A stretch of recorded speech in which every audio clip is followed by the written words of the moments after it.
Well, it's time to upload the second video in the series of the forging the Arkansas Toothpick. And I'm going to go ahead and upload this video, and I'm going to tell you right off the bat that the guard you see me forging in this video did not work out. I actually screwed it up. It's been a long time since I worked any wrought iron, and I worked it a little too cold and it split. So then I had to go back to the drawing board and start over, and my wrought iron's kind of low quality, being an old wagon wheel. And my second guard, which I forged successfully, had a big slag inclusion in it. But the third time was the charm, and right here is what we ended up with. This is the finished product. Guard, the pommel cap. You can see the grain in the wrought iron. Almost looks like wood grain.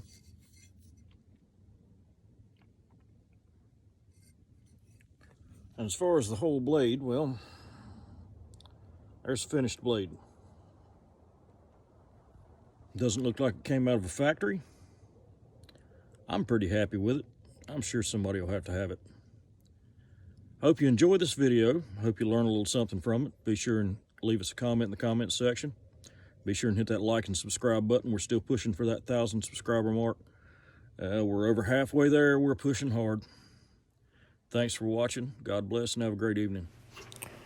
All right, we're going to start out just by working down the wrought iron. I've welded a couple of little pieces of wrought iron to a piece of steel just to have a handle. This little piece here I'm going to forge out pretty thin, and I'm going to use it for the pommel. And here's a little larger piece that I'm going to forge out and use for the guard. Just need to break it down to the right size, right thickness, width, and length.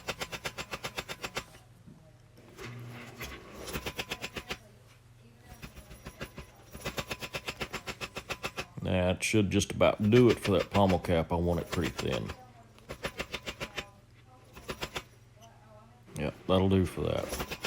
So now we need to make the guard just a hair bit longer. And I've got it out around a little bit, out of square, so I gotta knock it on the corner and knock it back square. It's pretty good, just a little longer. There we go, that should just about do that. And not quite there yet. Might need to be just a little bit longer. One more time will surely do. Yep. Nah, that's good enough. Off to the anvil. So what I've done is I've taken a center punch and I made a little dimple in the center there to mark center of the stock. Now we're going to get the stock warm. Nice and warm, and I've ground an old cheap Harbor Freight punch or chisel down to make a slot punch.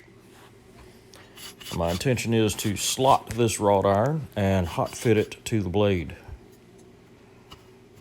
Just gonna make a couple taps here to mark my place. If you remember from the previous video, I did not forge that blade all the way to a point. And I left the tip a little bit thick. And the blade hasn't been heat treated, so I can smack it a little with the hammer and not hurt it. Get that good and hot. Drive through. Well, not quite driven through enough. Gonna have to do that one more time. Should have been able to do it in one heat. Didn't make it. Oh well, my mistake. This particular guard was fraught with mistakes, apparently. Tap, tap. Turn it over.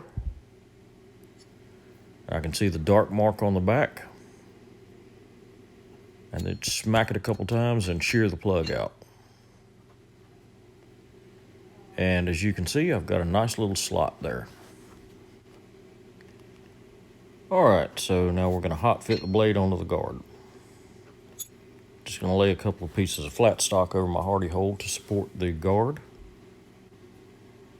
Get it good and hot. Start the blade into it. And drive it down on there with a hammer. Now once I'm even, I want to drive it a little deeper than just the surface because I want to inset that blade into the wrought iron. And I didn't quite get it done enough that time, so we're going to warm it up and do it again.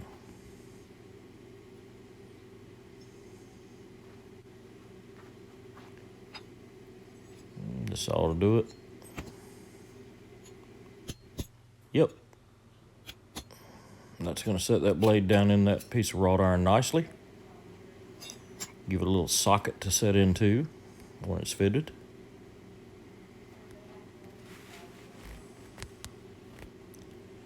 And at this point, I still don't realize that I'm screwing up, but I'll find out pretty soon.